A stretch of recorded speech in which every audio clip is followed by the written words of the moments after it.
I didn't expect one of the most profound lessons of my life to come from a bunch of sweaty teenagers in a basketball drill. But there I was. I was picking up my son from basketball practice and caught the last few minutes. His coach was running a drill where he set the boys up 2-on-2. 2 boys on offense, trying to score. 2 boys on defense, trying to prevent them from scoring. The boys on offense were told that they were allowed 6 passes and 1 opportunity to shoot and score. I watched with casual interest. My eyes shot open, however, when I heard his coach suddenly shouting at the boys, "Why do you think I gave you 6 passes? Why are you why are you shooting after just 1 or 2? He paused. None of the boys had an answer. He continued, "Look, the first 1 or 2 passes, everyone, is just going on raw motions and guesses and getting a sense of the experience of being defended against." He went on, "The 3rd and 4th passes, that's when you're starting to notice things, like how your defender moves in a certain direction or how he angles his body to try and fake you out. You're starting to notice patterns." My ears really perked up at this point. By the 5th or 6th pass, now you know them. You're ready to predict and shoot, and it's going to go in. As I stood there in the gym, I realized this wasn't just a lesson in basketball. This was a blueprint for how intuition and gut feel become superpowers for better decision-making. In my 16 years of intuition and gut feel research, I've worked to quantify what many consider unquantifiable. Those invisible forces that drive decision-making. When the data is incomplete, the stakes are high, and time is short. To understand how gut feel actually works, I've interviewed and studied hundreds of leaders, entrepreneurs, investors, professionals, people who often make calls they can't articulate in the moment, but which prove right in retrospect. What I've learned is that gut feel is real. It's not a rush of adrenaline or a flash of fear.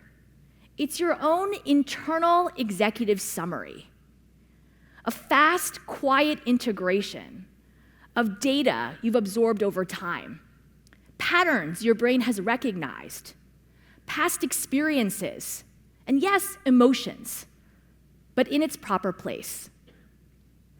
And I know this not just from research, but from my own life. I did much of this work on gut feel while I was a professor at Harvard Business School, before I decided to quit. On paper, Harvard was everything. Prestige, resources, brilliant colleagues, the kind of job that people dream about, the kind of job that makes people at cocktail parties nod in approval. But slowly, drip by drip, I started to feel something else. I walked to my office, this big, wood-paneled, very Harvard office, and instead of pride, I'd feel a heaviness in my chest. I'd sit in faculty meetings and feel my shoulders tightening like I was wearing a backpack full of bricks. My body knew before my brain could admit it. Something was off. A flash of clarity, the jolt, came one afternoon. I was sitting in my office, surrounded by eye-level stacks of papers, doing important Harvard things. Out of nowhere, a thought hit me like a punch. If I'm still doing this when I'm 65 or 70 years old, I'll be a miserable shell of a person. That was my gut speaking. Not fear, not burnout, not even ambition, just a deep internal knowing. I realized Harvard is an amazing place, just not an amazing place for me. And so I walked away. And everyone thought I was crazy, one of the dumbest people in the world for leaving. But here's what really happened. What looked like an ending was actually the beginning.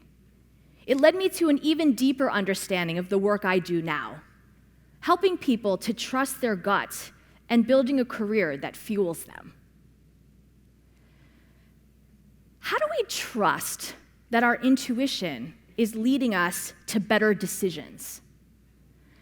How do we avoid misinterpreting or second-guessing our gut or questioning our truth? All things that I almost did with Harvard, where everyone else's perceptions of Harvard made me doubt my own clarity. When we push away our authenticity, we often fall into people-pleasing. Raise your hand if you're a people pleaser. We fall into people-pleasing because the wrong question to ask is, what is gut feel? The right question to ask is, who is gut feel? What do you want? What's your interpretation? Gut feel is you. It's your truth. Still, we need to understand that our emotions are not our intuition. Think of it like this. Emotions are like children. You don't want them driving your car because they might crash it. You also don't shove them in the trunk. They belong in the back seat where they can be seen and heard and attended to, but aren't in control. Emotions are valuable. They add urgency and energy, color and context to our lives and our decisions. But they can also be reactive and impulsive. In contrast, gut feel is quieter and steadier. It's the calm, collected, experienced driver. So how do we tell the difference? Here's a practical tip that I use all the time. Ask yourself, would I make this same decision if I felt completely calm? That one question can create instant clarity. If the answer is yes, your decision is likely being driven by your intuition. But if the answer is no, or even a hesitant maybe, it's a strong signal that your emotions may be in the driver's seat, and you may need to slow down. Another helpful practice, label the emotion. Are you feeling embarrassed, threatened, anxious, exhilarated? Naming the emotion helps move it from the driver's seat to the back seat. It puts space between what we're feeling and what we're doing.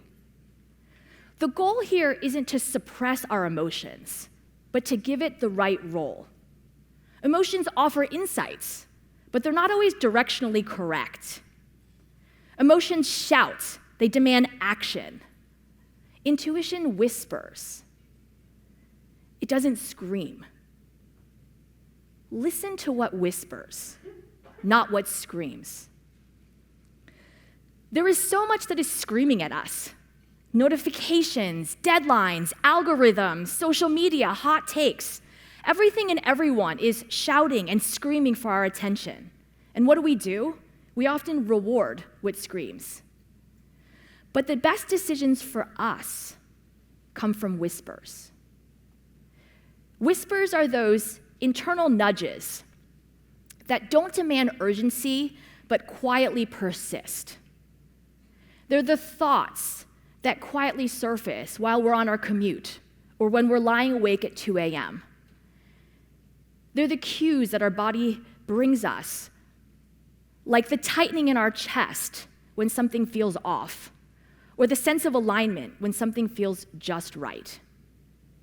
And they're often rooted in years of subtle learnings and stored knowledge. Too often, we outsource our decisions to others, as if they're all guests at our dinner party where everyone gets a seat at the table except for us.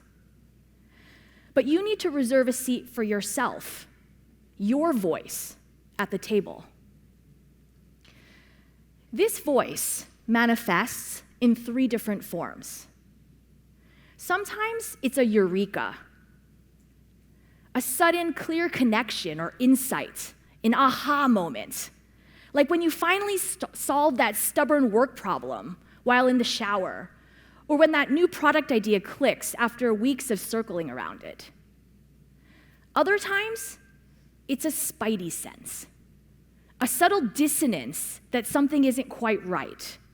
Like when you're sitting in that meeting and you can't quite put your finger on when the deal feels off, even though the numbers look fine.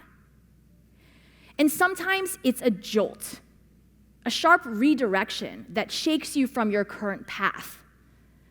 Imagine planning a career move for months, only to receive an unexpected opportunity that makes you rethink everything. While these patterns are common across all of us, how they present feels different to each of us. One person's eureka might feel like a tingling in their fingertips and a flash of excitement. Another's might feel like a flood of calm certainty. Your job isn't to feel it the way I do or the way your colleague does. It's to learn and understand how you feel them so that you can trust those signals when they arrive. It's what I've seen time and time again. Gut feel can be trained, just like a muscle. It can be honed and harnessed and developed. The million-dollar question is how?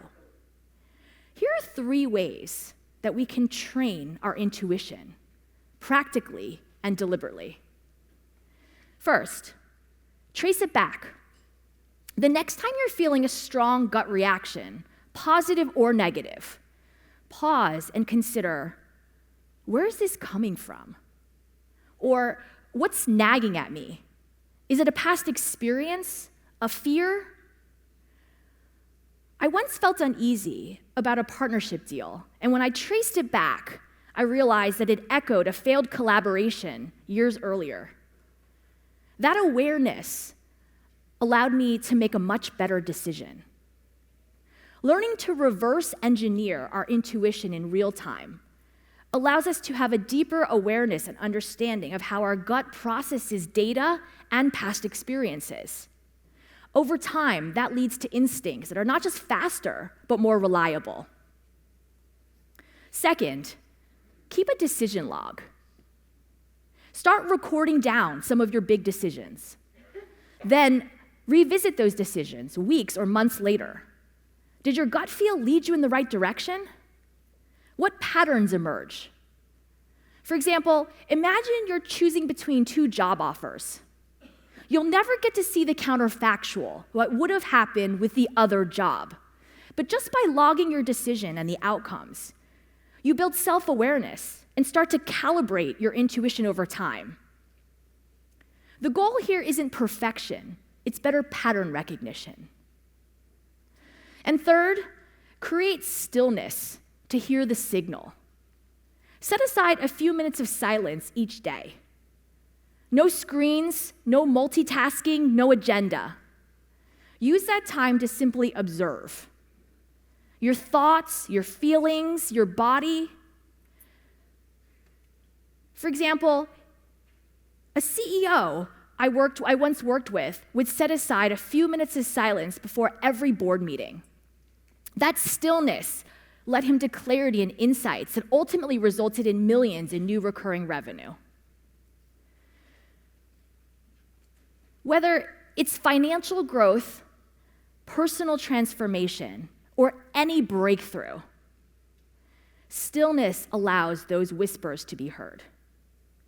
Now, it's your turn. What's whispering to you right now? Is it telling you to start something?